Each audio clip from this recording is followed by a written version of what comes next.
third meeting of the Early Childhood Education Task Force to order. And I would remind everyone to please silence your cell phones during the meeting. Mariah, if you would, please call the roll. Senator Schroeder, Senator Thomas, Senator Wilson, Representative Bowling, Representative Raymond, Representative Sharp, Present. Co-Chair Carroll, Present. Co-Chair Heverin. Present. Okay, are there any members who have any recognition introductions that they would like to make started? All right. Hearing none, we will move forward. This meeting today, we are going to cover the various delivery models for early childhood education within the Commonwealth.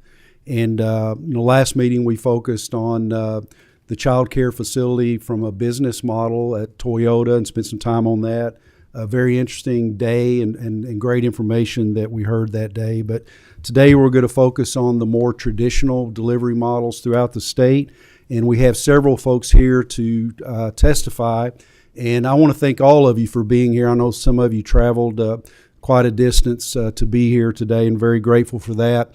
I do want to say something in the beginning. You all are all aware that a special session has been called to address the flooding issue in eastern Kentucky, and appropriating funds to help support those folks who are really struggling right now. And all the stories, information I get, just a huge disaster and very sad. And it is time for the state to jump in and provide badly needed assistance right now. So that is the goal.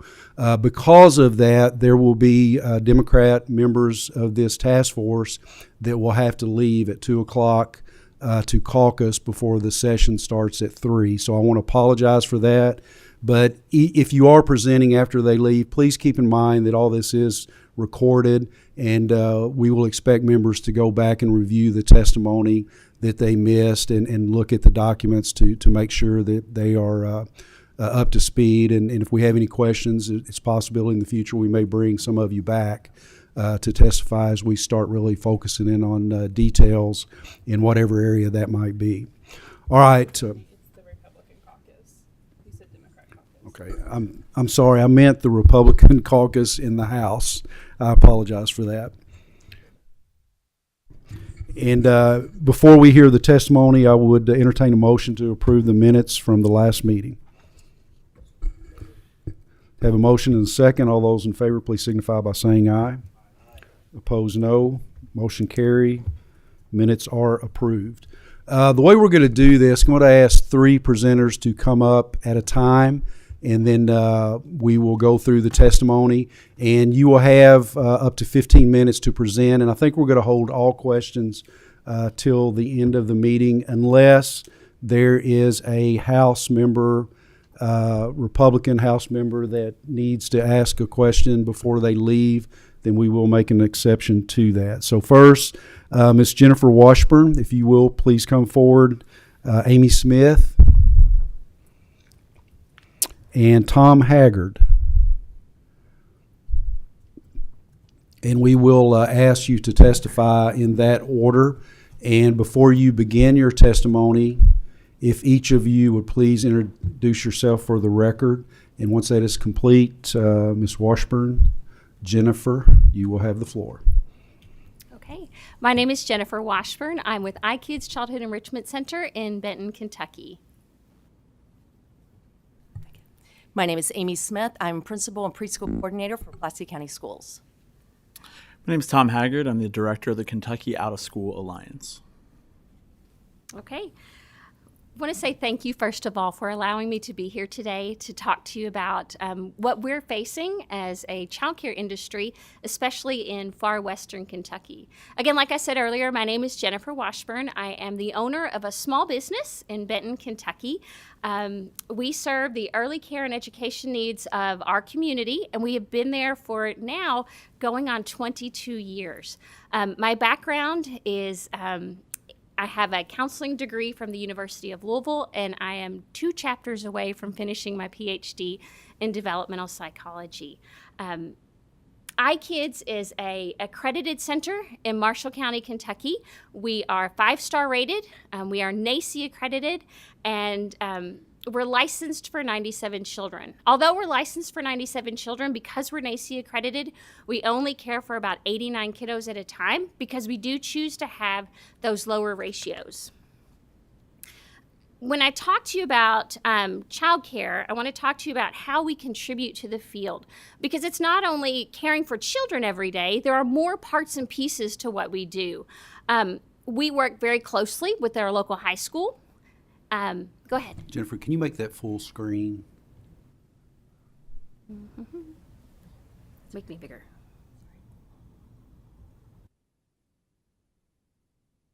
Thank you.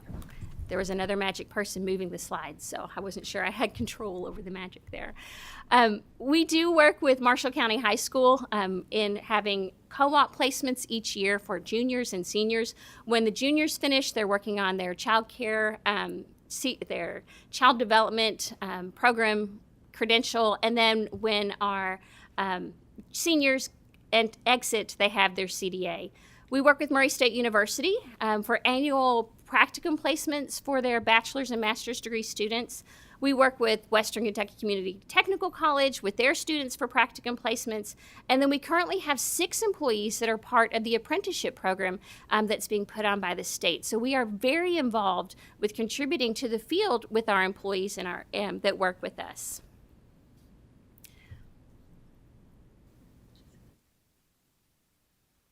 The magic person stopped. For years, in order to be NACE accredited, we've worked with all the programs that are offered to us and all the great things that are currently in place here with the state. We work with the Division of Early Childhood, the Early Child Care Development Program, HANDS program, Healthy Start, Early Childhood Mental Health, Oral Health, the Substance Abuse Treatment Program. We work with all of these other programs that are currently available, and it's because of these partnerships that we've been able to maintain our accreditation for over 13 years. These are programs that you're already investing in, and we want those to continue because those are parts and pieces of what we currently provide that helps us to be quality in our community. So again, some of the things that are offered to our families that are supported are the Child Care Subsidy Program. We do participate in CCAP, the Child Care Subsidy Program. I'm very excited to say that at this point, for our toddlers, we receive $34 a day. If you recall, I've testified with you before, and the last time I was called to testify, iKids received $20 a day in the Child Care Assistance Program subsidies. That has since increased, which is fantastic. The previous amount that was covered left an $80 a week shortfall. This current amount that is covered does not leave a shortfall for our families that are in our care. Prior to July 1st, 2022, we only served about 5 children in CCAP. I'm excited to tell you that as of yesterday, we're up to 18 children that are able to use our services, our 5-star NACE accredited center, and receive Child Care Assistance Program benefits. I also want you to know that in addition to neurotypical children, we serve children with developmental delays, children with unique dietary needs, children born addicted to heroin, children diagnosed with autism spectrum disorders, foster children, and we also work with children that are expelled from other child care centers in our area. We are quality, but our teachers make $13 an hour. That is a tremendous difference from what they made just a year ago. And that's because of the ARPA stipends. I can't offer health care, but I can offer partnerships for scholarships and no-cost child care to staff, as well as staff mentorships while they're in our program. I want to take just a quick second to show you about the cost of quality, and you do have this in the papers that I've sent to you, but I want you to see that choosing to be quality does come at a cost, and that dollar amount for us is over $217,000 annually. Because we do, choose to have those lower ratios to be NACE accredited. But I wouldn't change our choice to be NACE accredited. I wouldn't change our choice to be of that high quality.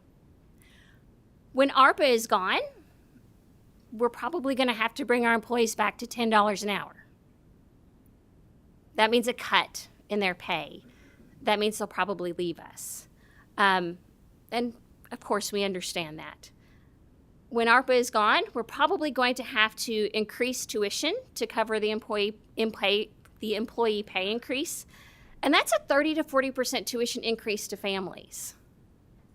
We're going to lose families.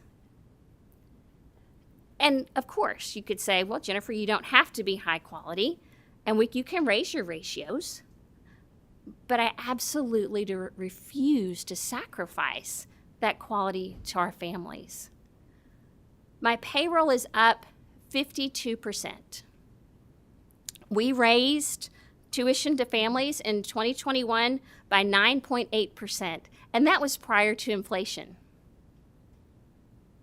I can't imagine what that's going to look like for our families should we have to do this again. And what's covering our shortfall? The ARPA money is doing that. And I know that we're not alone in this. There's some preliminary data that has come out of the Pritchard Committee. They sent out a survey just last week to centers. They've had about over 400, close to 500 respondents to this survey. And their answers are very similar to what I have. 55% indicated that their center would be closed right now if it weren't for ARPA dollars. And over 70% said that the stabilization funding, when that runs out, they're going to raise their tuition. 40% are going to cut wages, and 22% are likely going to have to close. The question becomes, what are we left to do? What is there to do? We absolutely need your help. This is where we need your continued investment. We need to invest in and to expand House Bill 499, and it has to include school systems and local governments, because in our rural communities where I live, that's my largest employer. We need to sustain that investment in CCAP reimbursement rates and eligibility so that my 19 families can continue to use our services and still continue to have excellent, high-quality care for their children. And then we also need to support those competitive wages, those benefits, and all the educational opportunities that are currently there. We need to do this so that I can be competitive. Sadly, right now I'm competitive with Chick-fil-A and Walmart. But we need to continue to invest in our early childhood providers so that they can continue to invest in the care and love and nurturing that we provide to our smallest citizens. Thank you.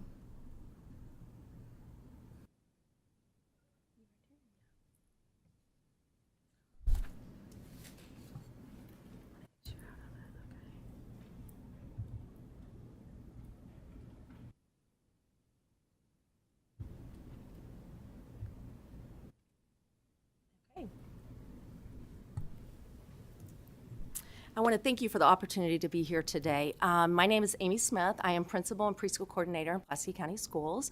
I'm beginning my 27th year in education, but still feel strong that there's many more changes that can occur, particularly in the public school system for preschool. So today I'm going to talk about, and I was asked to discuss, the importance of preschool as relation to public schools.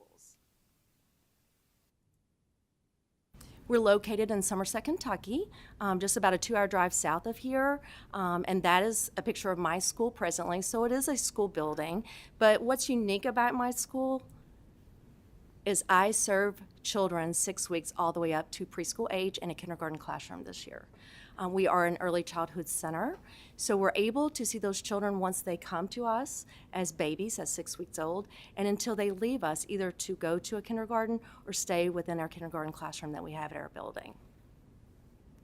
We also have structured classroom or structured curriculum in each of the classrooms, all the way from 6 weeks to the preschool age, and training for each staff, which is mandated by legislation. So why do we provide the programs that we do? The reason I'm here today is to talk about a unique opportunity that we have in our location that many people are not aware of. Preschool is regulated to just be a half-day program. So the challenges that we see is that working families need all-day care so they can do a 9-to-5 job or work 8 to 10 hours a day. In looking at that, it was what can we do to help these families that attend our program and provide the services so they don't have to pick up, or transportation doesn't have to be provided by a guardian, a neighbor, or a babysitter. So currently, and this began in 2000, we have a child care facility in my building that we call Wraparound. So the other part of the day, they can do before school, they can do that wraparound program, and they can do an after-school program. Now, right now, I have 63% of my enrollment that actually attend, 63% of the preschool enrollment that actually attend that wraparound program, either before school, the other part of the day, or after school. And what do they get while they're there? They get continued curriculum. They get, we still work on the problem solvings. The child care classrooms are set up just like my preschool classrooms are. They also have a curriculum. So they extend the learning opportunity that they have into what we consider a full day, since preschool is just half a day. The other good thing about it, we're all in the same building. So those collaborative efforts between early childhood educators, whether it's in child care or preschool, we can work together to see what's better for that family and that child and have a better outcome. The unique thing also is that my staff are employed by our school system. So they get the benefits that I would get as a principal. They get the retirement under CERS, they get the insurance, they get the time off, they get the emergency days, they get the same benefits that a classified personnel does, because that's what they're considered in our district, is classified personnel. So when I look at how are we able to do what we do at my school, and how do we provide these funds?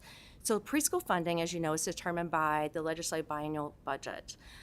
But then I have to look at how am I going to afford to maintain what I'm doing for these families, and what kind of funding can I take? To support those programs, there are things that we can use, such as our preschool partnerships. And currently I have 2 preschool partnerships that I monitor, and I work with other child care facilities with, and we take CCAP as well. And there also is a tuition-based program.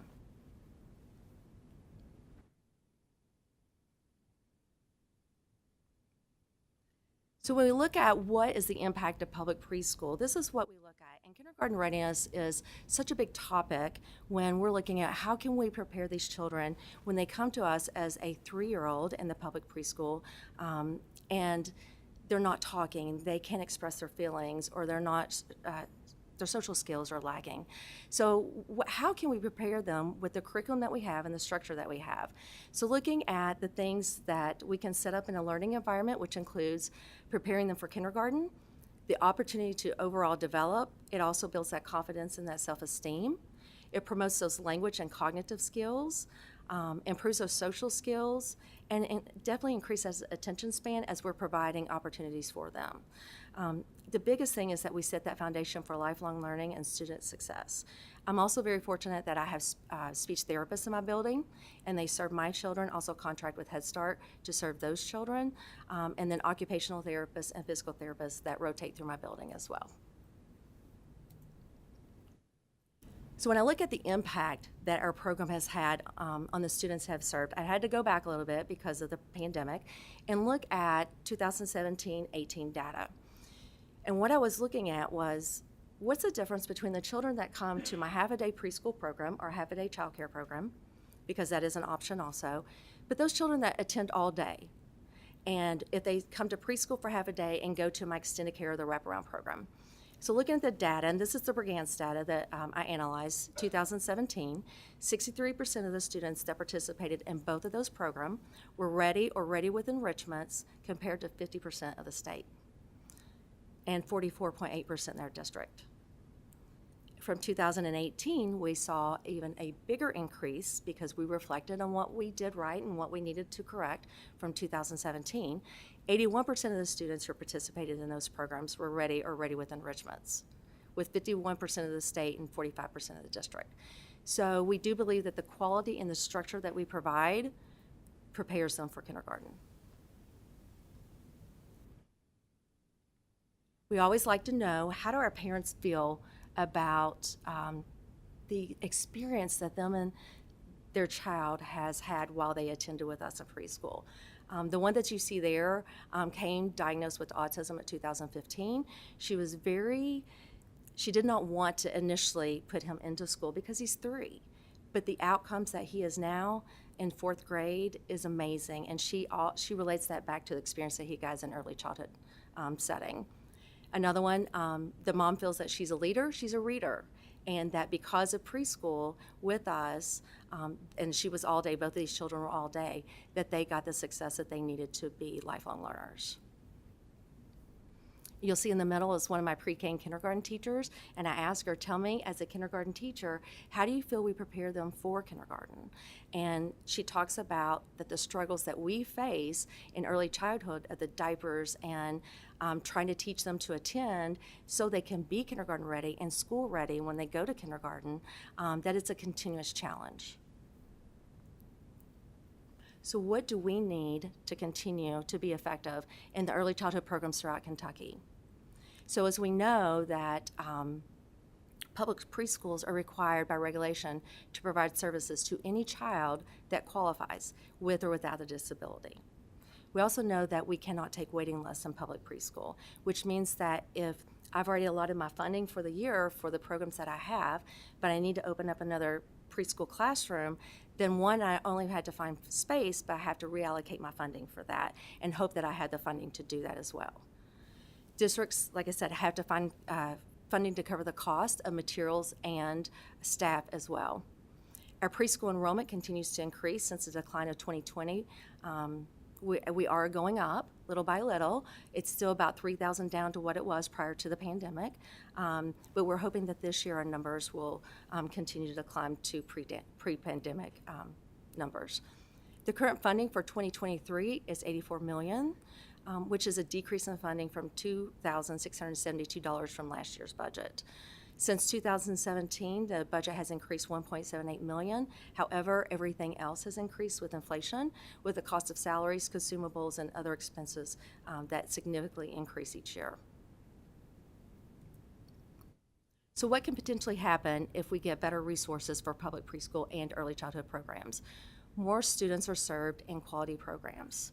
We have the opportunity to hire and maintain classified and certified staff. There's better collaborative efforts between public preschool and the early childhood programs in our community. The community has a better understanding and an increased support of our programs. We also can increase our family engagement when they feel that our programs are valued by all stakeholders, including you and our community members. Increasing the workforce also, because we provide this program in our area and in our school system, then our school system is able to hire more people because they know they have a child care facility that they can go to. So a couple things to remember. Let's continue to be innovative in the programs that we have in our state that are working and support those. Provide funding that meet the needs of the public preschool programs and the efforts of other early childhood programs. When we look at some school level bills, because this is a challenge that we face sometimes in our district, is if it doesn't say preschool through 12th, sometimes we get left out. We don't get included in some of that information that you're trying to get the school systems to do. And support comes from all stakeholders, so we have to remember that we're all here to serve what's better for children. And I did put my contact information, and I thank you again for allowing me to be here. Thank you, Amy. Tom?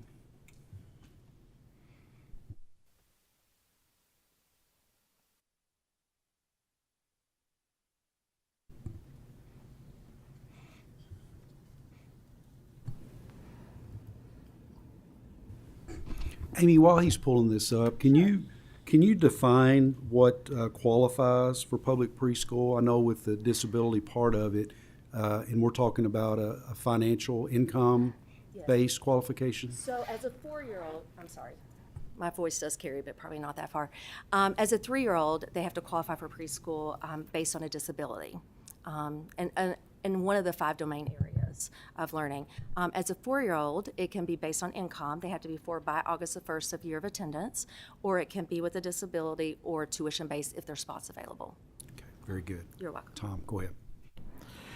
Thank you so much for allowing me to be here today. I might be the odd person out, as you'll see. I may not be talking explicitly about early childhood, but talking about a very important part of this child care and student support ecosystem, which is out-of-school time programs. So before school, after school, and summer enrichment opportunities for students.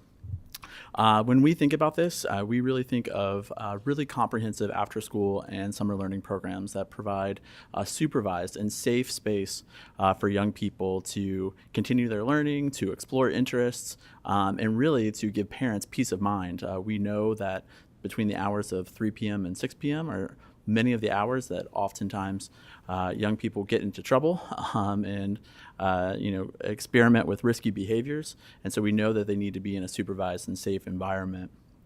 And so when we're thinking about this continuum, we know that there's a lot of childhood after early childhood. And so we want to continue to provide these supports when students are school age. Oftentimes, the programs that we see, the incredible programs that we have across the Commonwealth, are reinforcing what students are learning in the classroom. They're giving them more time to master reading, to master math facts, to go into a bit of deeper learning, either with teachers or other qualified adult role models. And they're really able to start exploring career interests in things like STEM, in the arts, and other areas. In Kentucky, we're lucky to have a wide array of providers and sponsors of after-school programs across the Commonwealth, everyone from licensed school-age childcare providers to our federal 21st Century Community Learning Center program that's active in many of our schools, from Parks and Rec to charities, our Boys and Girls Clubs, and others across the Commonwealth are providing an amazing array of different opportunities for students to engage in learning and provide peace of mind to parents after school and throughout the summer. This is what after school looks like in Kentucky. The Kentucky Out of School Alliance, my organization, is trying to lead in areas of data and research when it comes to this work. So we've been able to identify nearly 1,500 comprehensive after school and summer learning programs across the Commonwealth. But you can see in this map, areas that are darker shaded of a blue have more concentration of programs. The lighter shades, less concentration. So you can see the distribution of programs is not equitable across the state, and something that we certainly want to draw attention to. After-school programs have decades of research that we know when students participate in a high-quality program, good things happen. And we go back to the ABCs. Oftentimes their school attendance improves, their behavior improves, and their coursework improves. All of this leading to better outcomes both for students, for their families, and for communities in general. We also know from research from our national partners that for every $1 invested in after-school program, $3 to $4 are realized by the community at large, either through increased earnings by students when they get out of school, not being involved in the juvenile justice system, and parents being able to work, go back to work, or work longer hours to provide for their families. And parents do agree that after school works for them, and definitely here in Kentucky. 80% of Kentucky parents, when surveyed, said that the after school program that their child was in helped them keep their job or helped them work more hours so they could provide for their family. They agree that the programs that their children are involved in provide peace of mind for working parents. We've already talked about obviously, the school calendar does not line up often with work schedules, and parents often do scramble to figure out what are we going to do for those remaining hours in the afternoon during the school year, or what are we going to do during summer break when I have to work but my children don't have anywhere to go. And so we know these programs work for them. And the great thing about the amazing work going on here in Kentucky by many of the folks that you'll hear from today and others is that parents agree that they are very highly satisfied with the programs that their children are in. And so we're always great to see that.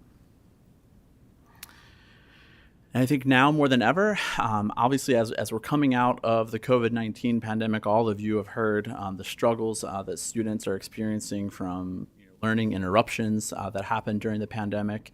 And so these programs really give students a lifeline to be able to have more time to catch up on their coursework, but also dig a little bit deeper. But unfortunately, we know that there are a number of barriers to access across the Commonwealth, as we pointed out in our map earlier. We do know that 37% of parents report there are no after-school programs available in their community. We know that transportation is a barrier as well. So, talking about the great wraparound programs that we just heard about, that is a key strategy and initiative that we need to see more of, so that parents don't have to worry about transporting students here, there, and everywhere. We know that 56% of parents report that programs are too expensive, and sometimes, depending on kind of the cliff effects that we see with the child care assistance program, many families may not be able to take advantage. And one of the most striking statistics, and one of the things that we are dedicated at the Kentucky Out School Alliance to working towards and to bringing this number down, is that for every one student enrolled in a program in Kentucky, we know that 4 more are waiting to get in. And what I'd like to leave you with really is just that we believe that these programs are a resource waiting to be tapped, not only to provide support to students in the Commonwealth, their families, but also as an economic development tool to support our workforce and workforce participation. We know that these programs really do operate at the nexus of family, schools, and community. We know that they really are at the center of education and workforce and safety in a community. So they really can act to accelerate student learning and their recovery. And we know that the most effective approach to supporting students takes into consideration the school age perspective. We are certainly 100% behind our colleagues that are advocating for high quality early childhood education. And we just want to raise the point that we can continue to provide that excellent support once students have reached school age and going on into after school throughout the summer. Finally, I'll just leave you that we are here as a resource. Our organization is a community of professionals and advocates dedicated to making sure that every single student in Kentucky has access to a high quality after school or summer learning program in their community. And we're here to provide that technical assistance, that data and research, that professional development for providers. And we're here to be as a support for all of you as well, as you're designing strategies and tactics to support our children and families throughout the Commonwealth. Thank you.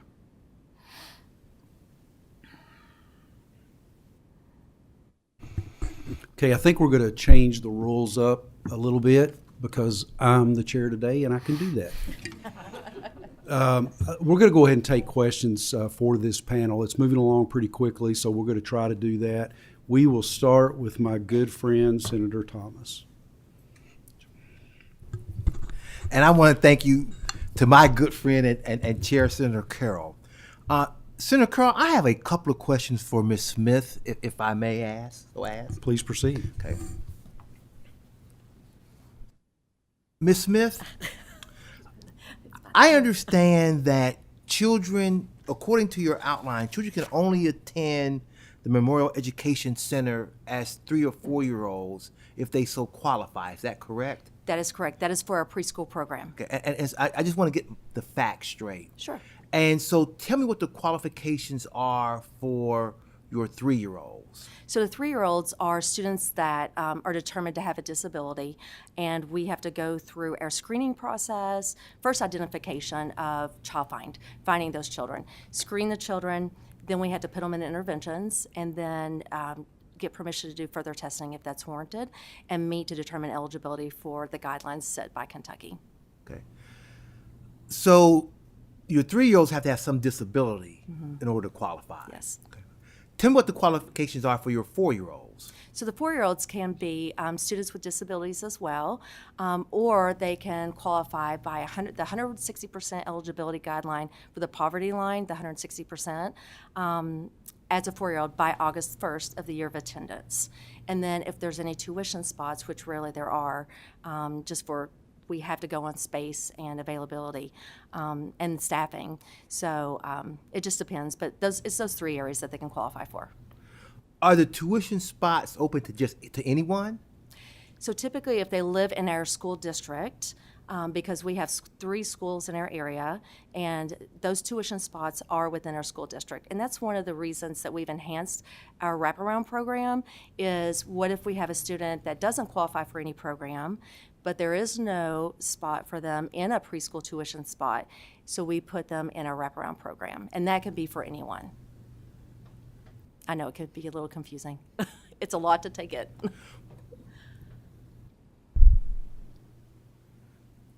I guess so I can make this as simple in my mind as possible. Okay, yeah.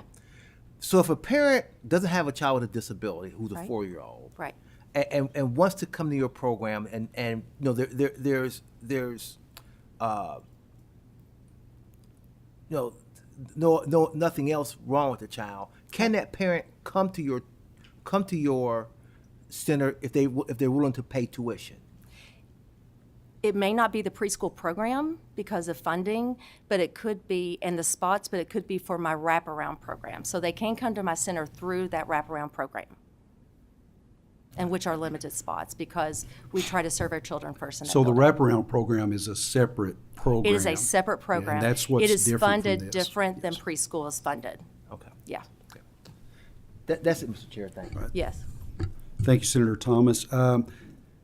Amy, talk a little bit about within Pulaski County, the relationship with private centers and how many private centers, and some of the concern about the universal public pre-K is what impact it would have on other private centers in the area as far as it's the 4-year-olds basically that private centers generate any revenue on. Yes. And how does that work in your area?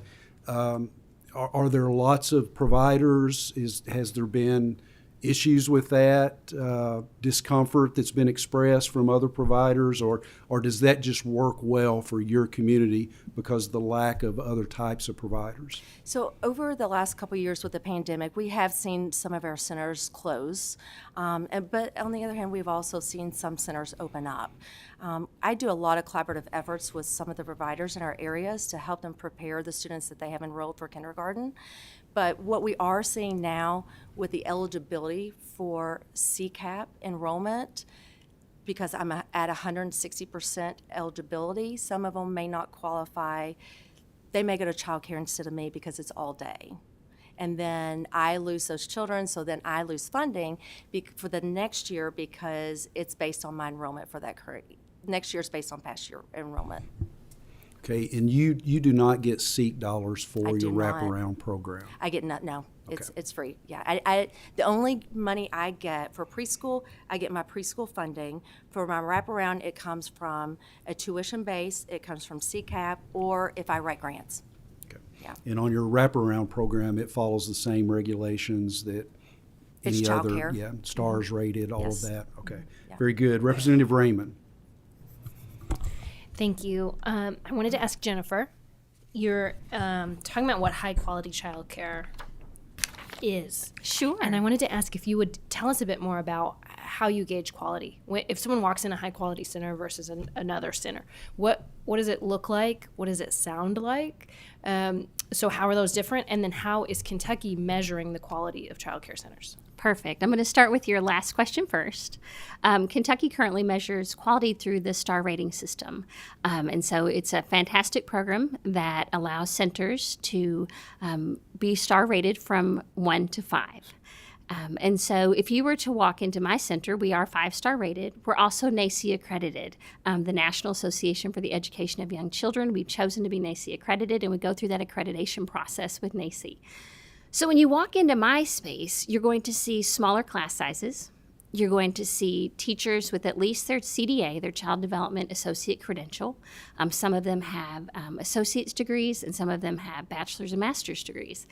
So that's the first thing you see, smaller class sizes and credentialed teachers. Those credentialed teachers have been able to get their credentials through the scholarship programs that are available through the state currently. And they are currently, while they're working with us, working towards increasing their education, increasing their quality in what they provide to our children. You're also going to see that we are working as a 5-star center asking people to come in and rate us, to come in and look at what we provide and to make sure that we're meeting certain qualities and certain quality standards. For the STAR system, we use the environmental rating scales, the ITERs, the ECHRs, and the SECHRs, so the infant, toddler, the preschool, and the school age, because we do provide that school age care as well. And so we have folks that come in and they use those tools to measure our environment, but also so to measure the materials that we're providing, what the space looks like, the amount of space we have that the children can be engaging in.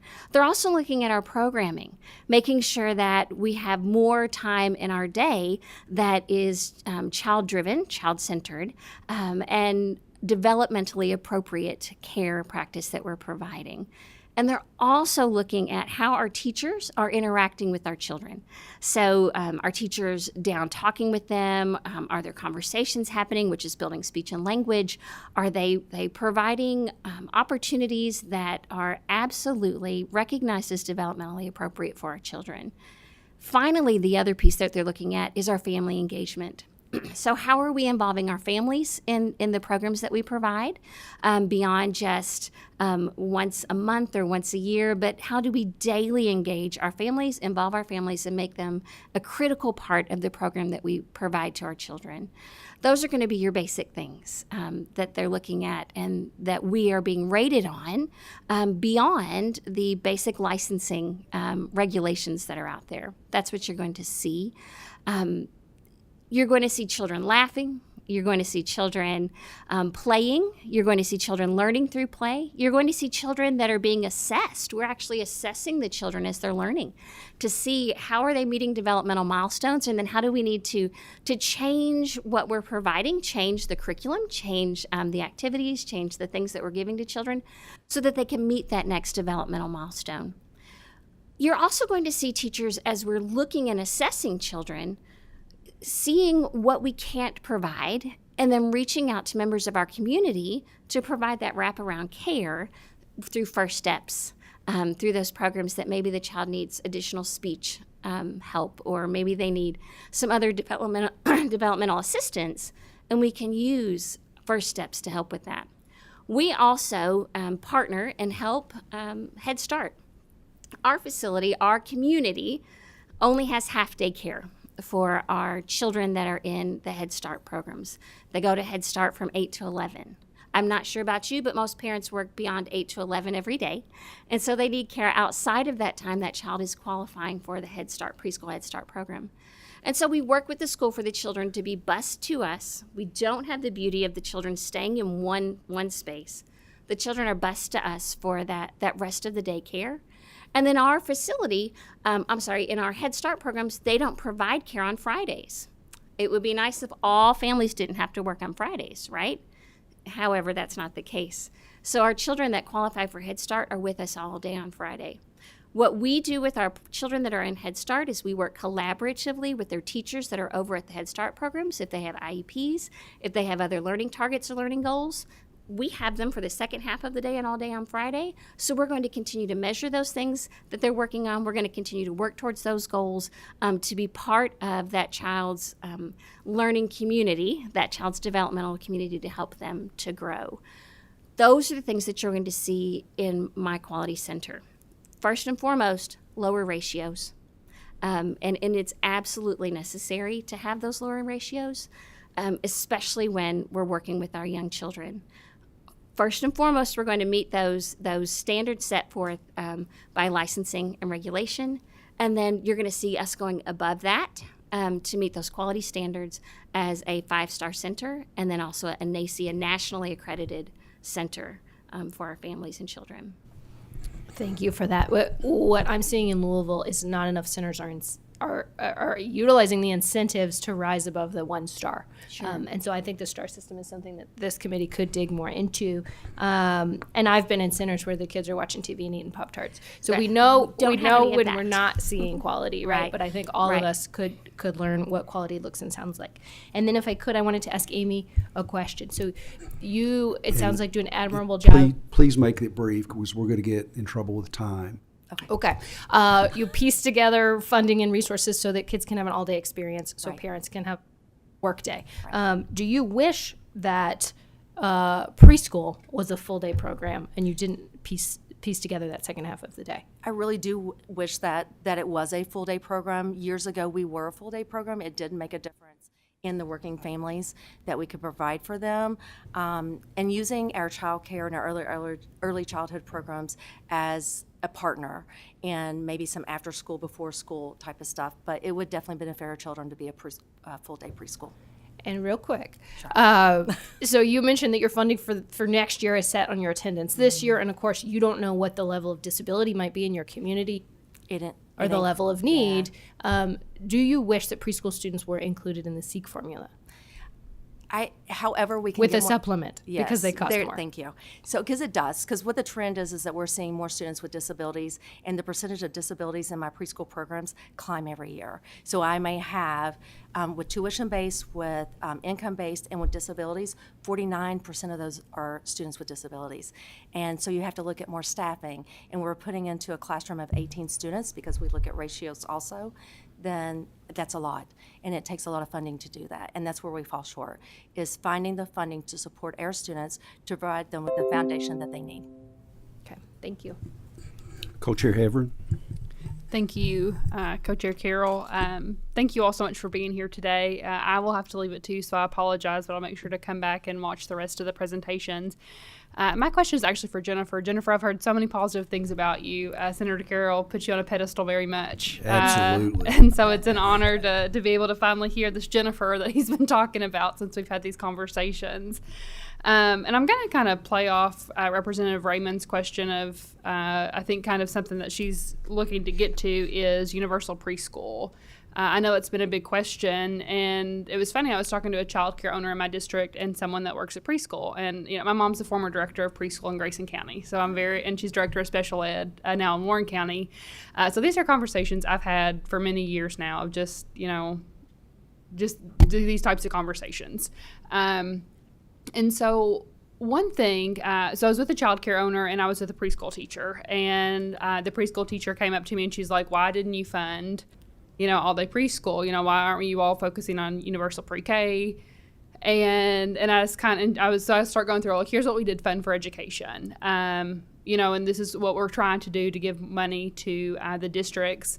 And the child care owner, he looked and he said, you realize that if you all fund universal pre-K, then child care centers will no longer be, because that's where we get most of our funding. Yes.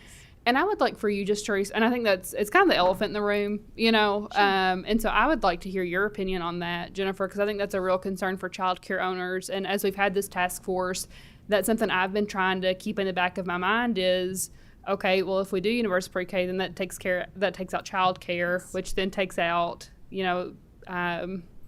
basically, I think, an education for 0 to 3 years old. Right. Of course, we've got Head Start and other things, but, it's just a major concern of mine right now. And so could you speak a little bit to that? Absolutely. Of your thoughts? Absolutely. So imagine my space. I have 5 preschool classrooms, and I have 2 toddler classrooms. It is those 5 preschool classrooms that are funding the 2 toddler classrooms. So if you take away children 3 and 4, or if you take away 4-year-olds, how am I going to cover the cost of care for my toddler classrooms? And why, you ask, might toddler care be more expensive? Ratios. The amount of children per caregiver for toddlers is much less the amount of children per caregivers for preschool. So many of your child care providers are using the math, the business model of larger preschool space, larger 3 and 4-year-old space, to be able to offset the care of toddlers. So if you take them away, the cost of caring for toddlers is going to grow exponentially, because right now parents don't pay the cost for toddlers because the preschool space, the preschool age 3 and 4-year-olds are covering that cost for them. And then you have to think about the fact that I spoke to this already in our district. The care time for our children that are in preschool Head Start is 8 to 11, and then none on Fridays. the infrastructure is not there within my county, within my area, to be able to support all of our 3 and 4-year-olds, or even just our 4-year-olds going into the school system. Where are they going to put them? They're going to have to build new buildings. They're going to have to make new spaces. We already have that when you partner and look at a mixed delivery model. When you partner and look at high quality, and you asked about measuring high quality, you already have that in a system with a star rating ability to do that. So why can't you look at helping to increase quality that would be right on par with by the way, Amy and I are both 5-star, right? So we're both measured at the same quality. Why couldn't you use the infrastructure that's already there to be a mixed delivery system where high quality, and to your point, Representative Raymond, wouldn't that incentivize people to get into quality, to move up in that quality when you're using that as a measure to say we can partner together? I strongly encourage you to look at mixed delivery, because I guarantee if you take away our 3s and our 4-year-olds, our toddlers and our infants are not going to have care. I think you can look at New York to be able to find out some data from that. They've done the same, and it went horribly. And it would be terrible for our Commonwealth as well. Thank you, Jennifer. Okay, thank you all. Please hang around. I'm sure we will have other questions at the end. And we'll ask the second panel to please come forward. Tom Haggard, Sandra Woodall, and Corey Gdansky. Oh, I'm sorry. Sandra Woodall, Corey Gdansky, and Jody Rogers.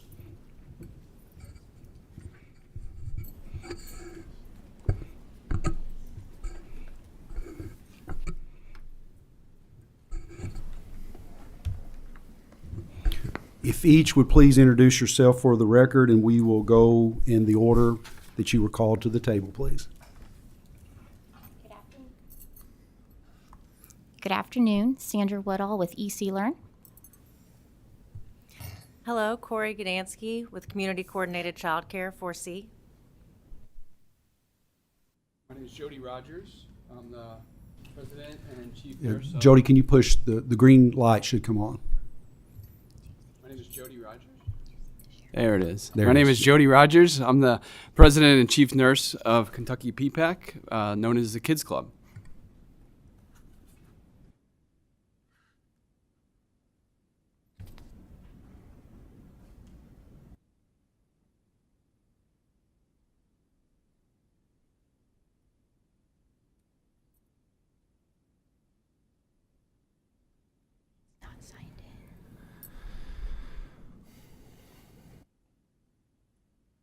Is this your PowerPoint right here?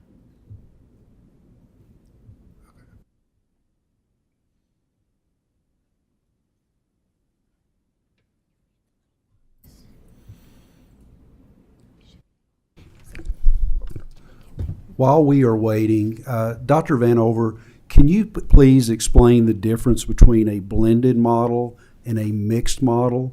Because I find myself using those words interchangeably, and I'm afraid that they're not. So correct me if I'm wrong.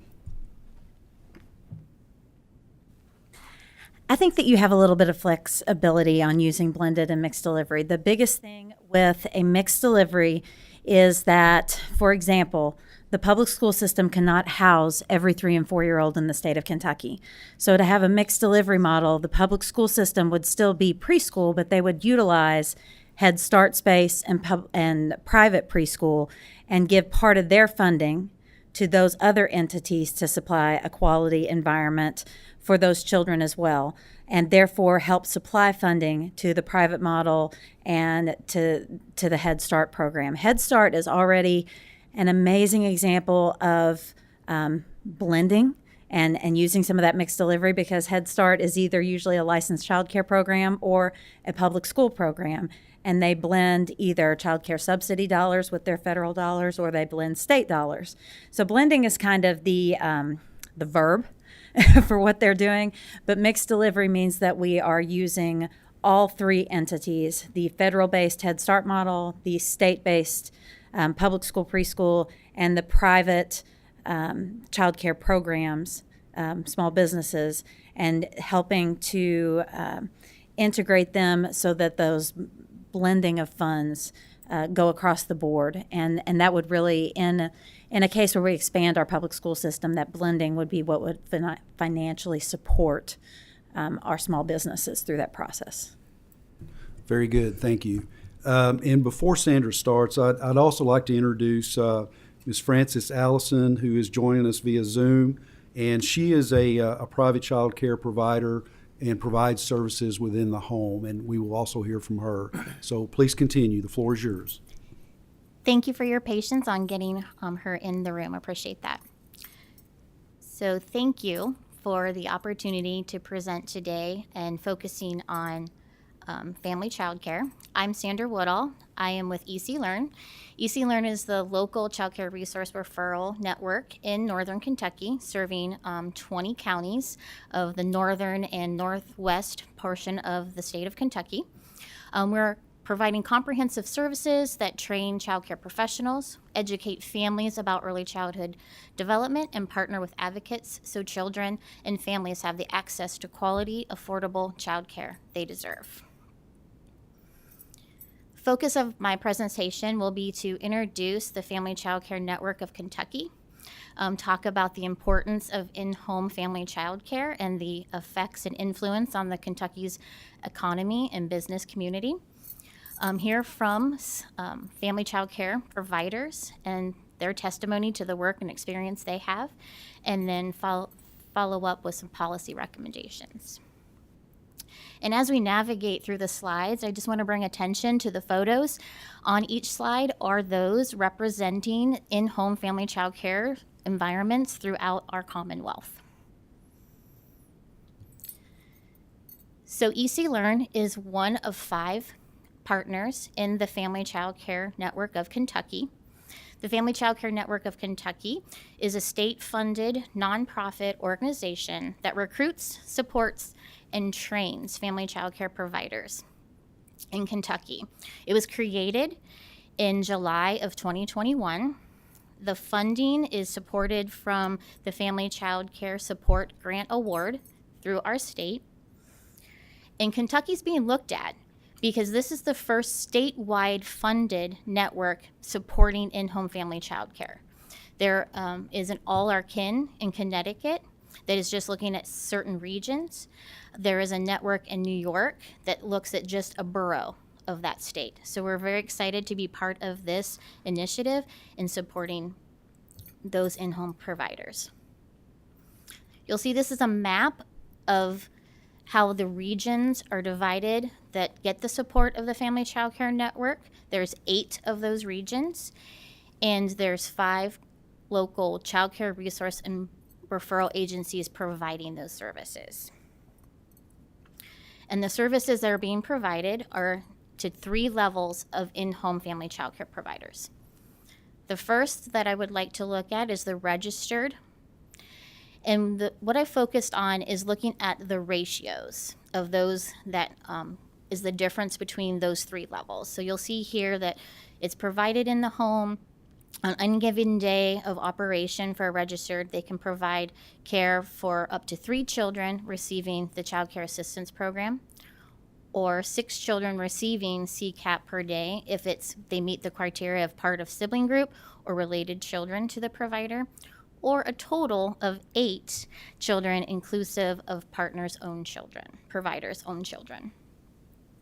We then have certified, which again is the in-home care. They can provide for up to 6 unrelated children. In addition to those 6 unrelated children, a provider may care for 4 additional children in their home. With the registered, we have currently 5 in the Northern Kentucky EC Learn service area, and we have 39 throughout the state. With the certified, we have 43 in EC Learn service area and 205 throughout Kentucky. The type 2, again, is provided in the home. They can care for 7 to 12 children, including related. Also, they have some levels of director qualifications for this related to a type 2 center. Currently in EC Learn service area, we have 6 of these type 2, and throughout the state, we have 38. So why are families choosing in-home family childcare? One is the mixed age groups, so they can serve from 6 weeks to school-age children. And that also allows families to keep those siblings together. So if there is an infant, a preschooler, and a school age, they're all together in that home receiving that care from the provider.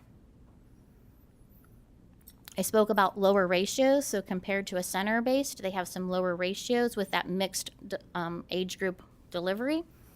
They offer non-traditional hours, so when we're thinking about second and third shifts or weekend shifts, this is provided by the in-home provider, allowing that home environment. So when we are thinking about overnight care, they're in a bed, the bed that they're, can snuggle up in, that could be their own bed. So that's reassuring.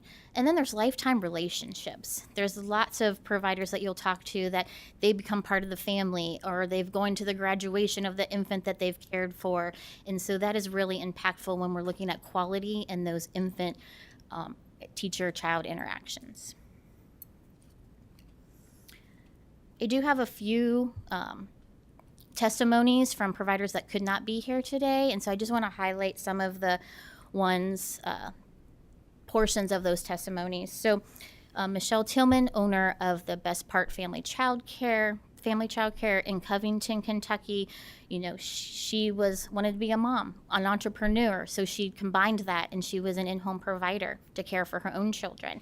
And she states that the support and training received from the in-home family childcare network has been amazing and priceless. And she is a certified provider. So then I would like to introduce Frances Allison, who's going to tell her story, her experiences. She's from Independence, Kentucky, and she's a type 2 home, and we're very grateful that she was able to join us today. Frances, are you there? You hear me? Yes, can you hear me? We can. Okay. Please introduce yourself for the record before you begin. Sure. My name is Francie Allison, and like she said, I'm from Independence, Kentucky. I also am licensed. I used to be certified where it would allow me to have 6 children, but now I'm licensed where it allows me to have 12 children.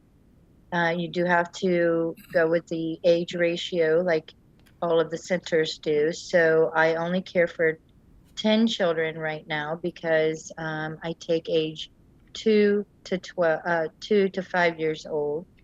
I am also 5-star rated, so I am held accountable to the same level as the other 2 ladies that were on there. I do take child care assistance, and right now I have half of my children are on child care assistance.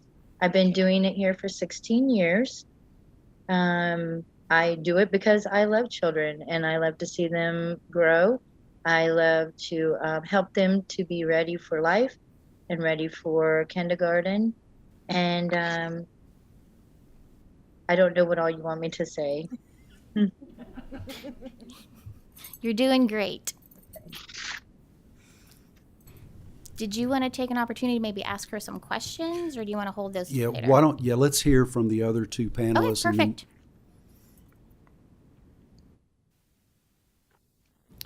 So another testimony that we have from Nicole Williams, owner and director of Bundle of Love Family Childcare in Newport. Again, she started her entrepreneurship because she wanted to stay home with her children. She wasn't getting the quality care that she felt was needed for her children, both in the classroom and social and emotionally. And so you'll see here that she also valued those relationships with those families that she cares for. And she does state in here that naturally all things come with some challenges and struggles, and one of hers was zoning barriers. Which brings me to the policy recommendations. So you'll see on here the study of local ordinance for zoning is here. While we have made strides over the year and a half for some zoning changes throughout the state, we still have some relief needed to explore those things to make it easier for providers, and one of those is costs. So just in Kenton County, You could pay $500 in one of the cities for a zoning permit and drive 10 minutes to the next city and pay $25. So that is a barrier for these entrepreneurs and in-home providers. Ensuring the success of House Bill 499 is really important in sustaining that non-traditional hours for the employers and recruiting those in-home providers and their sustainability as well, because that gives them a very unique look at partnering with a local child care resource and referral agency to get the resources that they need to get started, to receive quality training, and accept and partner with businesses. Also, stabilizing the child care assistance program, thinking about, the reimbursement rates that they're now receiving has increased. And then the incentive of moving up into quality and, moving from that registered to the certified to the type 2 as well is important in that quality. And thinking about a concern is in 2013 when there were some changes to the child care assistance program, a lot of in-home providers went to unregulated, which is a concern because we want to make sure that children are safe and they have a very qualified, safe learning environment. And then also looking at ensuring the success of business partnership grants.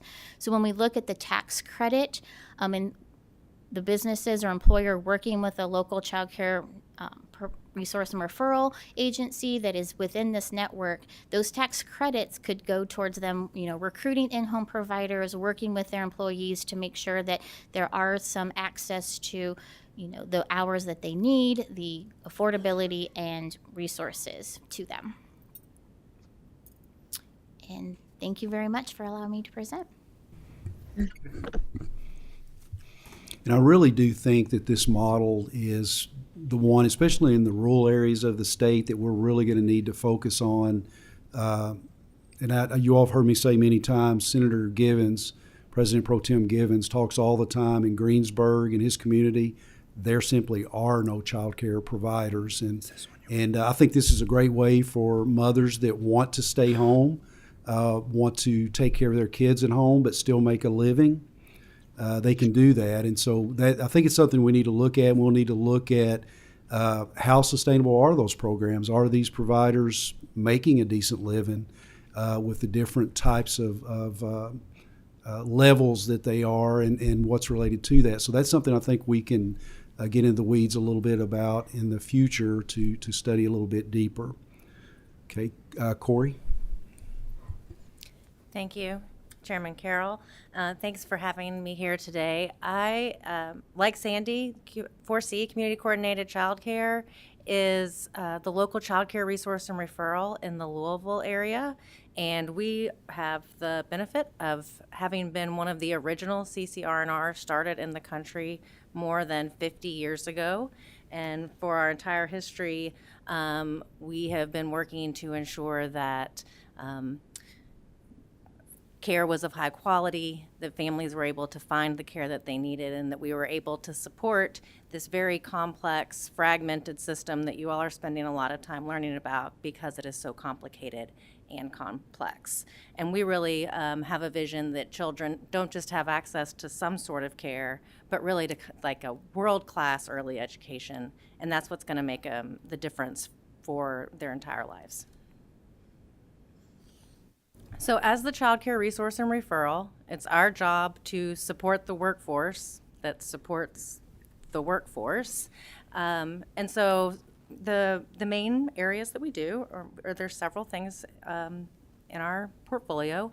We do professional development. Child care providers are required to get a certain number of training hours per year to maintain their certification or license, so they can come to us for that. And we pride ourselves on doing really hands-on, innovative professional development, like you might see represented in this photo. We are one of the 5 partners that are part of the Family Child Care Network that Sandy just talked about. We are also a partner in a fairly new Head Start program in the state. The Greater Louisville Head Start is only going into its 4th year now, and we partnered with another local agency and a national partner as Sarah was talking about, to have a blended model of funding. We had worked for a long time with several child care providers who served primarily low-income families, which is the population targeted by Head Start. And so we wanted to figure out a way to infuse additional public funding into those programs and ensure that the children that needed that kind of high-quality care had access to this world-class care that we had created with our partners at Metro United Way and with private funding for several years before the Head Start opportunity came to fruition. We are also the license holder of Kentucky Shared Services, which is an online platform available to all child care providers in the state, currently for free with private funding. This is sort of a one-stop shop for all things child care. So it has resources from, discounts for various learning supplies to form letters for like things that you might have to send home as a child care director, like a child in your child's class had lice. Several kind of form things that are there that are targeted to child care providers that they can pull down really easily, interview questions, best business practices, etc. We also sponsor both family child care homes and child care centers to be a part of the Child and Adult Care Food Program, in which child care providers are able to be reimbursed for healthy meals that they serve to children. Again, as many different kind of resources as we can bring into these homes and centers are all critical to their ongoing operation. We've recently gone back into making available the Child Development Associate, or the CDA. This is the first certification piece as we're working to build a really qualified early child care workforce. This is sort of the first step for folks, a nationally recognized associate. We make child care referrals to families as they are looking for providers, and as the local child care resource and referral, we have, so in Louisville, we have more than 400 child care providers, and depending on where you live, work, if you need access to a bus line or your child goes to a certain school and which buses can take to certain child care centers, we can help navigate those questions and help families sort of narrow the list of provider options. Can't promise that they're going to have openings when they call, but we can at least narrow the list for them and call us back if none of those folks had openings. And then finally, throughout our entire history, we have been advocates for early childhood needs, both for child care providers and for families with young children. This is very important to our community, to our country, and it's important to us that we do everything that we can to bring as much support as we can to the field. Just to give you an idea of the child care provider landscape, Sandy shared a little bit of the same information. In Louisville, of the 39 registered providers in Kentucky, we have 15. We have 68 of those family child care homes of the 205. It's sort of notable that we only have one type 2, that sort of large family child care, the large family child care home. Oh, wait, I said that wrong. Oh, they're listed differently on things. Only one of those in Louisville, and that has really been around those zoning barriers, which we've recently addressed with Metro Council, and it's not an easy fix, but there's at least a pathway to being able to become a type 2 large family child care home, and so maybe we'll be able to include that to increase that number. We have 354 large licensed centers. In Louisville, we have 2 Head Start grantees. I already mentioned that we're partners with one of those grantees. And it's also just to note that in Louisville, in working with Jefferson County Public Schools, they're the pre-K provider, and being one of the largest school districts in the country, it's not been an easy partnership as far as kind of a mixed delivery model. And so I think that there's potential for that in the future, but the reality is that in Jefferson County, there's not really a lot of partnership with Jefferson County Preschool and the private child care community. As I said earlier, advocacy is a big part of our work, and we meet with some other advocacy friends weekly, including our friends at the Pritchard Committee. And so we are sharing some very preliminary data because the survey that we are referencing here is actually still open until August 29th, I believe. But you'll note here that we've already received, as of Monday, had already received 480 responses from 75 of our counties. More than half noted that their center is not fully staffed. I actually would have thought that that number was higher. Over 70% said that they could hire at least 1 to 5 new staff members that would help them be able to serve additional children in their programs. More than half said that if the stabilization payments and the CCAP increases weren't here, that they would have already closed. More than 80% said that they are using those payments to increase wages for employees. And I will also note that for a childcare business, that at least 80% of the operational costs are those costs of employees. And when asked what would happen when these stabilization funds run out, they said they would raise tuition, cut wages, and 22% have said that they already know that they would have to close their program, which are some scary statistics about what's going to happen at the end of in 2023. So with that, we would just ask that you consider how we can sustain those kinds of investments in the Child Care Assistance Program reimbursement rates, the eligibility increases that we've been able to see, and the transition periods. We would want to be able to figure out a way that we can support offering competitive wages, like Jennifer talked about, to be competitive even beyond Chick-fil-A and Walmart, and benefits, and educational opportunities, which also right now are receiving additional funding through ARPA dollars.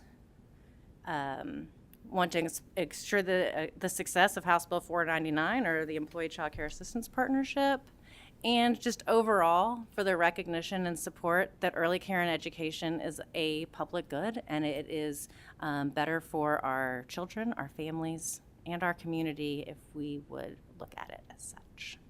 So thank you very much. I think that's it. Thank you very much for your time. Very good. Jody, welcome, my friend.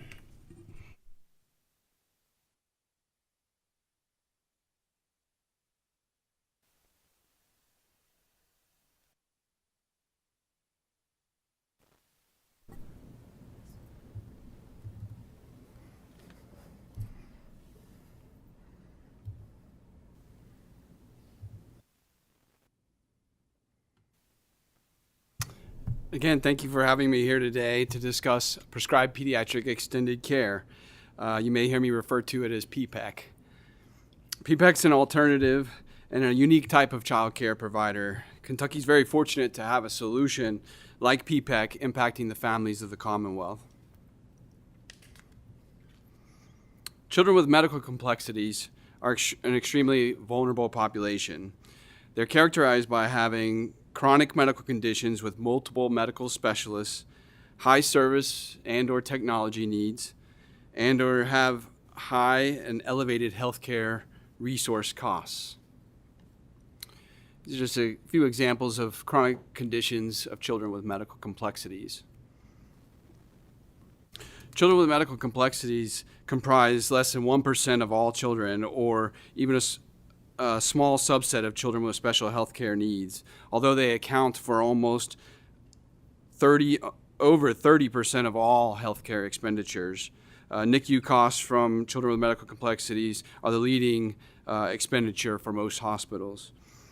The background of cascading problems for CMC, this population poses a health-related risk to our healthcare and education systems, and it's increasing at about a rate of 5% per year. This number is increasing for many reasons, but mainly survivorship at birth. On one hand, we're saving more babies, better medicines, better technologies, better knowledge, better systems, and earlier with multiple births even.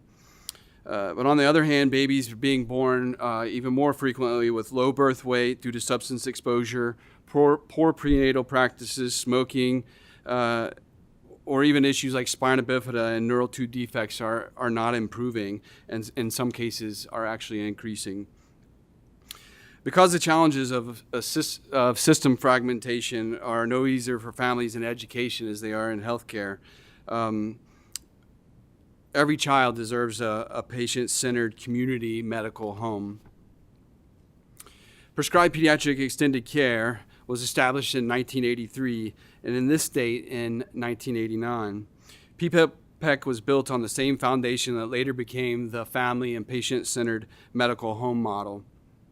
As with PPEC, every child deserves care that is accessible, continuous, comprehensive, family-centered, coordinated, compassionate, and culturally effective. PPEC is regulated by state health plans, the same as other healthcare facilities in Kentucky, including hospitals, clinics, and long-term care facilities.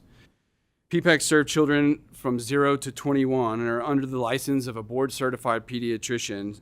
They're staffed by registered nurses and coordinate ancillary services such as occupational therapy, physical therapy, speech, child life specialties, including emotional and behavioral services.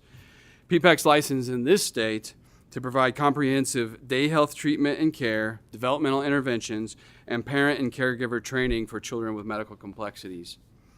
In 2016, the Pediatric Complex Care Association addressed some of the system fragmentation for parents of children with medical complexities in their white paper to the Centers for Medicaid Services. The association recommended PPEC as a community-based solution to help families connect services, and they're definitely needed nationwide. Luckily, PPECs exist as a solution to families here in Kentucky. I tell everyone that Kentucky's behind in many healthcare areas and in some areas, but in this, Kentucky's on an innovative and a cutting-edge side. Kentucky's one of only 12 states that have PPEC in their state licensure. There are over 150 PPECs nationwide. In Pennsylvania and Delaware, for instance, PPEC is an integral part of their early childhood and Head Start education and development programs. And they only care for the care that's given in those states is only up to the age of 3 or till the time they enter school. In Kentucky, we have 10 PPECs currently. And you can see they're Northern Kentucky, Lexington, Louisville, Bowling Green, and Paducah. Masonic Homes in Sprout has a facility in Louisville called Sproutlings. Easter Seals of West Kentucky has the Lily Pad. Kentucky PPEC has a kids club, and Easter Seals of Redwood in Northern Kentucky. All the PPECs have early education providers and opportunities for enrichment and school preparation in collaboration with each individual child's care plan. Families of children with medical complexities have cascading needs. Most of the literature on these children focus on 3 areas: family stability, cost, and care coordination. We have a very small window of opportunity with these children to not only put them on a significant better road to optimal health, but if care can be more holistic and encompassing by utilizing PPEC, the burden that falls on the caregiver or even the school can be relieved. PPEC reduces isolation, it improves care coordination and delivery, it's cost effective, it does prevent ER and hospitalization visits, and it returns families to work. PPEC helps families succeed. And PPEC can elevate the entire family unit. The findings of a recent PPEC program evaluation project showed that the total family impact positively increased with PPEC. This is the same family impact construct that's often studied in education. Not only did cognitive, physical, social, and emotional functioning and parent health-related quality of life improve, but so did communication, worry, and family function, just having that medical home. Although family functioning scores increased the most in 60 days, this score is a combination of all daily activities and also family relationships. Last year, it was nurses becoming teachers with non-traditional instruction. Just having the roadmap, a plan of care for each individual child that addresses holistic needs of a child has been shown to improve learning and even health. These are the stakeholders in PPEC. PPEC exists and is an upstream solution. It already exists as brick and mortar and can be utilized for more services. PPEC is one of the nets that can easily catch more children. The funding of PPEC, when it was established in 1987 here in the state and then licensed in 89, they placed reimbursement not in a waiver program or a carve-out, but they placed PPEC funding in EPSDT services, which is probably the appropriate place to where it has helped PPEC stabilize for prevention and promotion as an intervention in this state. It helped it survive and ultimately care for thousands of children in the Commonwealth over that time. And nevertheless, reimbursement can always be a battle to get paid, and definitely since we started in 2011 dealing with the Medicaid managed care organizations, and it's tough to navigate. The elevated costs of children have expanded, and the eligibility that the MCOs cover has expanded. And the reason it has expanded is that they have seen that this is a cost savings. If they can save one hospitalization or one emergency room visit, or even can reconciliate services or even medical, even medicines, the cost savings is there. Some of the misconceptions about this population make some of the challenges more difficult. They think the population is too small, although this cost is evident that it can't be ignored. PPECs first want to increase the awareness that we're there and that we're here in the Commonwealth. Most people don't know about them until they have a trauma in their own family or hear about a baby that's born that needs help. Most people think that it's just a subset that's not large enough. However, the cost of the children, like I said, without coordinated and collaborative care is huge. PPECs should be included more often in the infrastructure of case management for children with medical complexities, and identification and a connection of services needs to be universal for the whole state. Look to PPEC and community to help control and leverage the outcomes. And task forces like this one can help with the system barriers and fragmentation with transportation, or even working with other competing agencies like First Steps. Thank you for having me. Thank you, Jody. And the PPECs, I think there is another PPEC that will be opening next year, and that's in Lexington, if I'm not mistaken, Easter Seals, Kentucky. So 3 of them are part of the Easter Seals family. In the center that I run in Paducah, we started our PPEC in 2013, I believe. One of the most rewarding, successful programs I've ever been involved with. And thanks to Jody and his assistants back then to help get us going. And I think that's a program throughout the state. As we go through this process with this task force, we can't forget those kids that are struggling with medical issues or other special needs. We have to remember them. And this program is one that we can grow throughout the state, that if done correctly, it can help child care sustain. And the model that we run by, we have a early childhood education center, about 120 kids at full capacity, and we have a PPEC. Well, if we had to rely on the child care part of it, we would close our doors. The PPEC helps to keep that other program going. So it is something where as owners or people anticipating opening centers, something to look at in their areas. It is a certificate of need process, but it is something as far as a revenue stream and a program that really makes a difference in lives. Maybe it's something that some of these centers can look at. We had hoped to have the VIPS program here today, and that's a program providing services for those who are visually impaired, but those folks could not be here. But I think it's important that all the people watching this know that we are looking at these populations as we move forward and looking at solutions for the struggles that these populations face also in addressing child care. One question that I have real quickly with the zoning, and that seems to be a big issue. I know a couple years ago I carried a bill that allowed cities, municipalities, counties to look at these family providers separately in considering whether or not to grant them the ability to open within a residential area. And I've heard of some cities that have done that, but obviously it's not enough, and maybe we need to readdress that to make it more statewide. Comments on that? So I'll ask Corey to chime in on this as well. But yes, having some common language that is conducive and consistent throughout the state is very helpful, like you said, Senator Carroll. But just alone in Northern Kentucky, having, you know, so many cities that have different, you know, rules or regulations on their zoning is complex. And so that's just been a barrier. And if you're not aware that what city you're in even to begin with when you're in the county and those things. So just knowing right now the biggest barrier is the fee.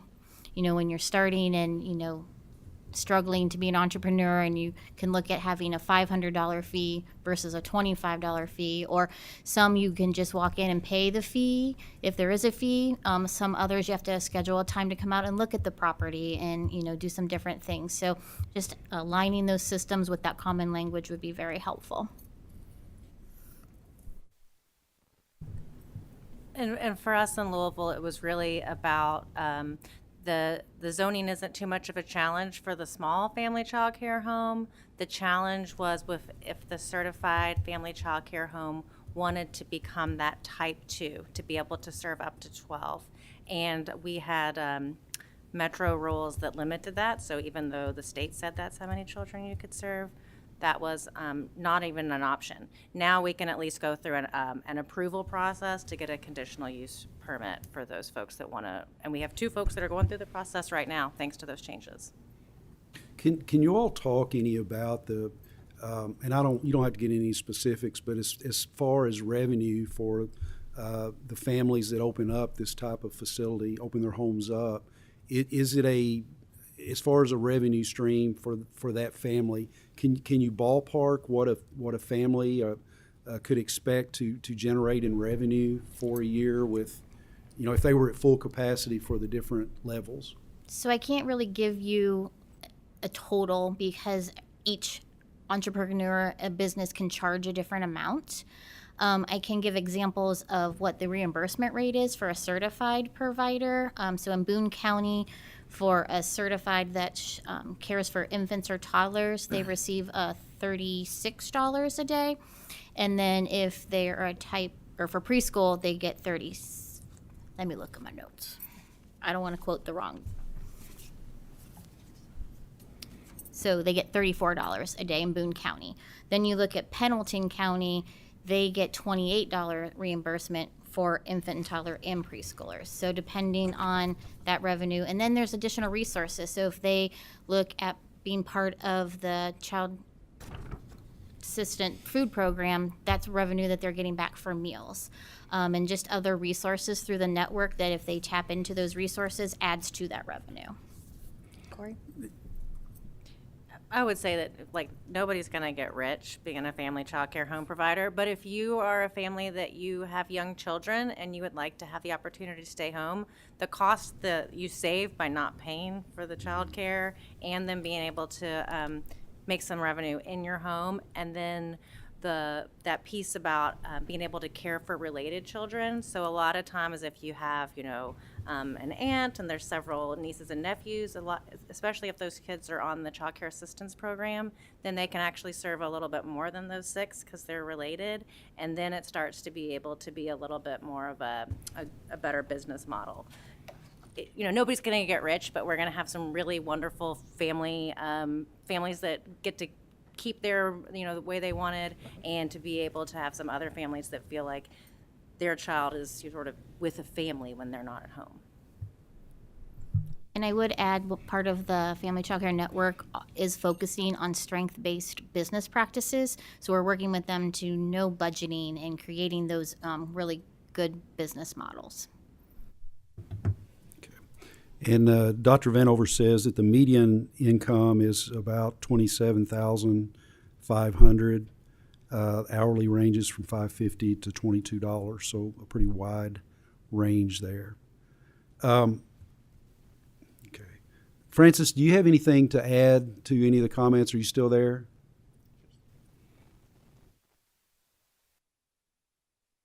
Can you hear me now? Yes.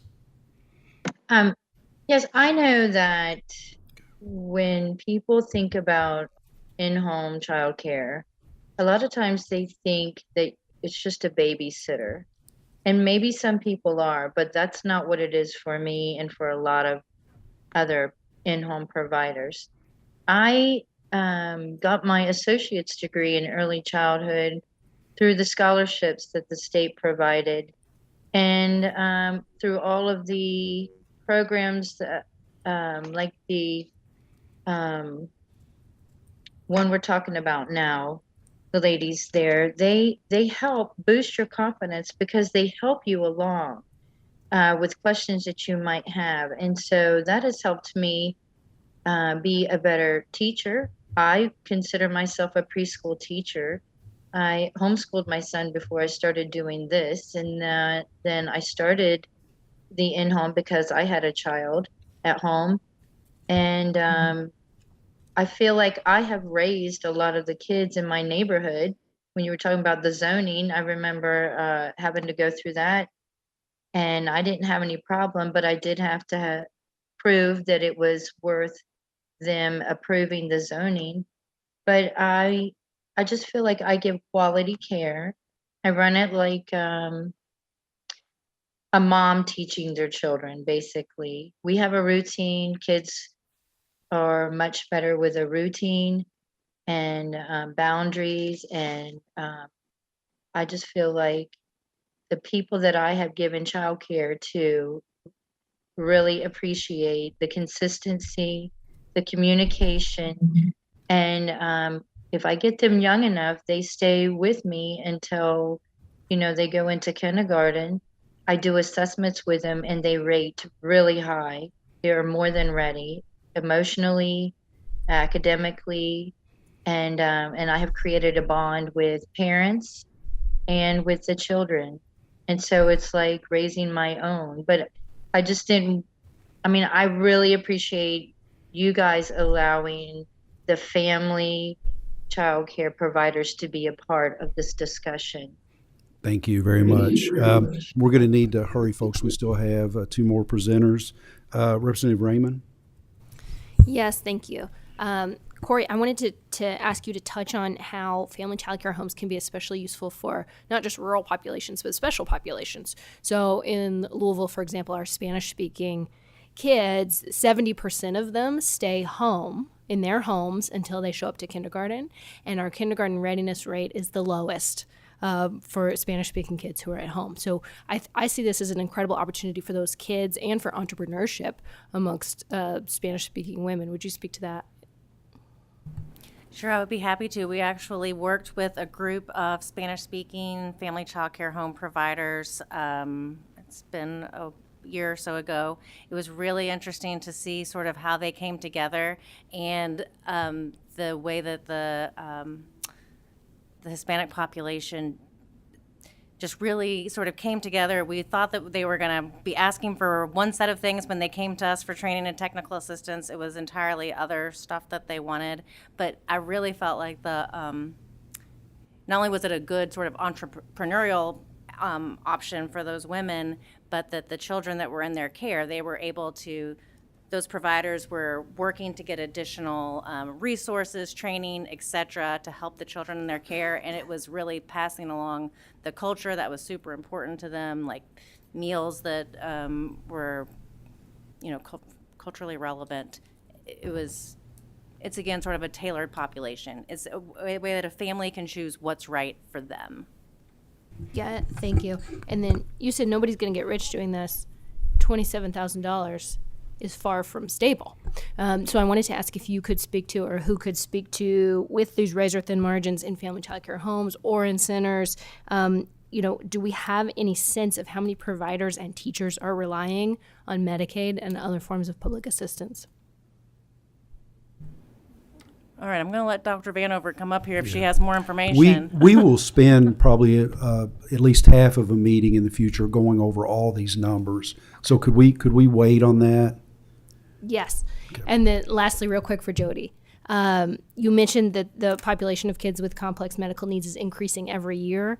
As we hear from you and every form of provider, with an end to abortion procedures in Kentucky, looking at data from Texas, I think we're looking at an increase of 5% in the overall birth rate.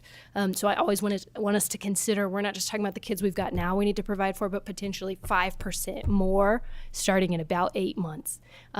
So it's hard for all families to find childcare so they can go to work, but I know that families with kids with complex medical needs work at much, much lower rates, particularly the mothers. So I wanted to ask how you've seen PPAC programs influence moms being able to go to work.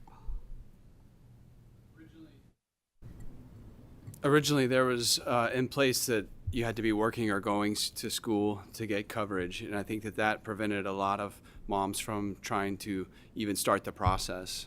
I think that has been relaxed, and it's a coverage that they can bring their child once they're assessed, and then they can go out and find a job. They can get back on their feet, and I think that there's a lot of tools that can help them once they get started. Okay, and Senator Thomas, I'm going to ask you please hold your question so we can get the other two presenters, and hopefully we'll have time at the end to catch that question. Michelle Rushing and Rachel Worth, could you all please come forward? These two ladies drove all the way from McCracken County today, so we wanted to make sure that we heard their perspective as faith-based providers. As you all know, it's a critical provider type throughout the Commonwealth, and we were interested in learning about the challenges that they face. Ladies, please introduce yourselves for the record, and you have the floor. My name is Rachel Worth. I am the director of First Christian Church Preschool in Paducah, Kentucky. And I'm Michelle Rushing. I'm the director for Mount Zion Preschool in West Paducah, Kentucky. And I know when we had spoken to you, we kind of had discussed just kind of going at it together. Is that still okay? Or okay. Awesome. So like I said, my name is Rachel. I am the director of FCC Preschool. We are church affiliated. So our preschool is centered within First Christian Church. It is a Disciples of Christ denomination. And we are very lucky to be within those spaces every single day. We operate 10 months out of the year. We are closed during June and July.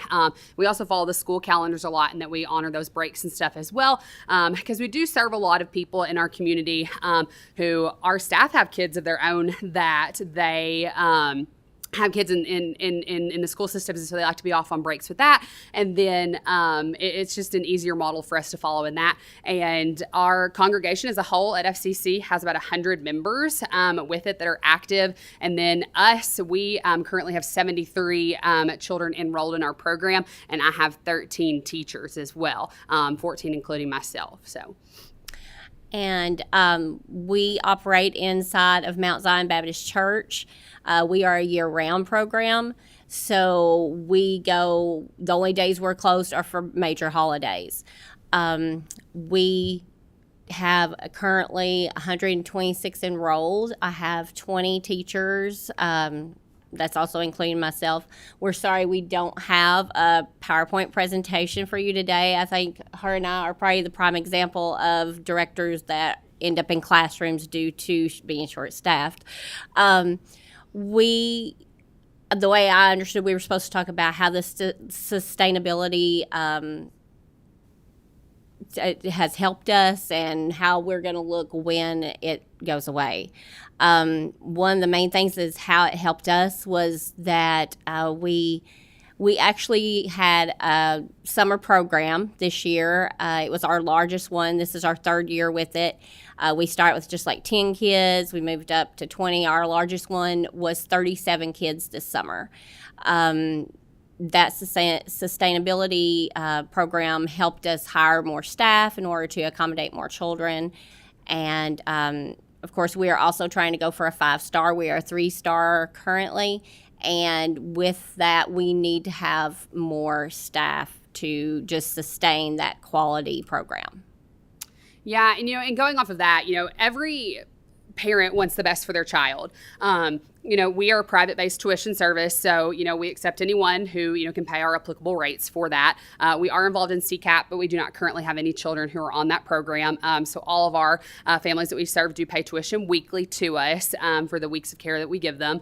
And, any parent wants the utmost quality childcare that they get for their child. And when they pay the tuition, they can be selective in that. They can choose who they want to send their child to. And we are known in our community as being preschool, not so much a daycare. We are actively engaging with those children from start to finish of our day. We are open from 7:30 a.m. to 5:30 p.m. With offering morning care and PM care. And the bulk of our learning happens between 9 and 2:30.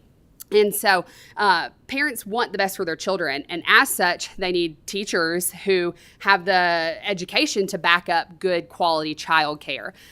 When you have somebody who has gone all through college, or I even have some teachers who have master's degrees, and they come into my facility and I have base wages of anywhere from $12 and $13, you have to be able to pay for quality education and have the funds available to back up getting a quality teacher. Sometimes, I have lost many people. I've brought them in for an interview and they check all the boxes and they're wonderful and they have the credentials and the degrees, and then you share with them the pay and they're like, oh, because in addition to that, you cannot, we unfortunately do not offer benefits. We don't have retirement or health insurance or anything. That's all at a cost to them as well. And I think everyone can agree that with inflation and just everything is more expensive as time goes on. And we have been very lucky that we have not raised our tuition rates in 5 years, but that's something with having to maintain, our ARPA funding, which has been really helpful, but it's like, where are we at whenever it ends? Where are we at in 2023 when I've raised my rates to my teachers? And yeah, it's helped a little bit, but it's still not the most ideal. And I do have a wonderful grouping of very passionate people who they are there because they love it. I started this facility 7 years ago, and I started as a teaching assistant. I got my own classroom. I know I was my own teacher for 5 years, and then going into my 6th year, I'm now the director. So I've seen every single sector of it, and it's one of those things you need to have the funds available to pay them for the quality that you're giving to your families. And the funding has been really helpful. But again, once it runs out, you're going to have to raise tuition rates. I have about 99% retention rate. My families, as someone else said, you get them, if you can get them at the 18-month level, which is what we begin serving, they're going to stick with you if they enjoy your program and you're offering a quality programming. And so from year to year, they stay with us. And so we have a very limited openings to the public whenever we do go live, because those people stay with your programs because they like the quality that you're here. But when those teachers, you can't retain them based off of pay, they're losing those people that they know and that their siblings had childcare through and all that. And it's just hard to maintain quality teachers and have a successful program when you're paying little to nothing for them and the work that they've done. I personally also have utilized the educational opportunities. I've gotten my CDA, I got my director's credential, and then I also got my associates, and I'm currently continuing on all through the state. And those funds were raised recently to where I am able to go back for my bachelor's because now it's covered even more. And it's one of those things you need to back up the quality that you can receive. And bouncing off of what she said, like she said, our parents come with us usually as babies. Their children are babies, and they stay with us all through preschool. And with that being said, I've partnered with McCracken County Preschool. We're in the process of hopefully getting the Preschool Partnership grant. We haven't heard if that's going to carry over for the next school year. We're hoping it does. But with that being said, those families rely on us to still provide them that quality care that they deserve and that they want for their child. Our waiting list right now, I have a 1.5 year wait for infant toddlers and 6 months to a year for preschool. And these families know that they might possibly be able to get into the school, preschool, possibly, but the majority of our families, I feel like same with her, they don't qualify for preschool in the school system. And so they rely on us to give their children that quality and we want that for them. But with that being said, we do have to be able to function as a business also in order to pay our staff and give them that quality care that they deserve. And another thing too, with us being in a pre-made facility almost, with it being a church. Obviously, when it was our church was built in the 70s, they probably didn't have in mind, we're going to have a preschool here, whenever they built it back in the 70s. And so right now we have 6 classrooms. And recently, about 4 years ago, we were able to add on an additional classroom. But that's as far as I can go with the spaces that I've been given. Just in general, it's not that the church doesn't want to give them to me, but they're not licensable areas. We have a very large basement space that has tons of Sunday school classrooms in it, but it's in a basement. And so it can't be licensed because there's no probable exits that they can exit for them safely. And so I'm strapped on that, I can't tell you how many times, because like I said, we accept 18 months is what we start at. How many people was like, well, I would love to enroll my 5-year-old, but I also have an infant. And people want their kids together. They want their kids to go to the same place. They like whenever you can one-stop shop, and, we have to sometimes we'll accept one and have to deny the other, or they'll altogether not want to send their child here because they can't be there together. And so being in a faith-based organization, you're strapped for space. If the funds are available, it could be brought up to expand the church as a whole. That could expand me as a whole to be able to offer more classes, because there's a dire need for it in our area. And for us personally, only 2% of our students that we serve actually even attend church at our FCC. And I think that speaks volumes to the fact that there's such a large need for childcare that people, if it's a good program, they're going to want to get into it and be able to utilize it. But it's with us, like I said, I could accept 10 more children, but I don't have the space for them. And I don't have the classroom applicable for them to be able to utilize.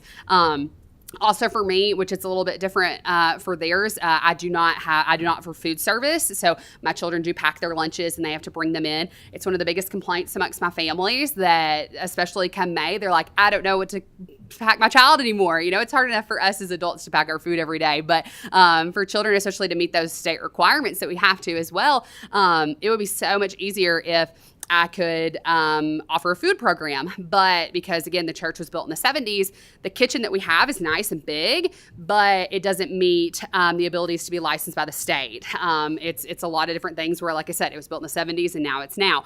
And that would be a significant amount of money that I would have to put up to adjust that. But then it's like, if I had the funding, it could pay off for me in the long run to be able to offer that, because I could, raise my tuition in a way that, well, now you're getting food in it. And it's not where, you're paying this tuition, but you also have to provide X, Y, and Z as well, which I know yours is a little different because you do offer food. We do have the federal food program, which does help us tremendously. But also with that, like I said, we have this enormous wait list of people, which we're honored that we have become known as that kind of quality childcare that people want their child to attend. But like she said, our church was built long before a preschool was ever a thought in anyone's head, and we do need to have room to expand. So. Yeah, and, thank you guys so much, for inviting us here today and letting us be heard, in this. A lot of times, smaller organizations and especially faith-based ones, they're overlooked sometimes. And so Definitely. I think this is a wonderful movement forward, and especially with the changing in funding and stuff to come in 2023, that we do feel heard now and acknowledged, and that good things are to hopefully come. Well, I think the faith-based centers are a huge part of the solution in the future. Senator Schroeder, do you have a question? Okay. Just quickly, I wanted to ask, forgot what I wanted to ask. I know I was going to say, as far as waiting lists, I expect any day to get a call from a lady saying, I just got engaged last night.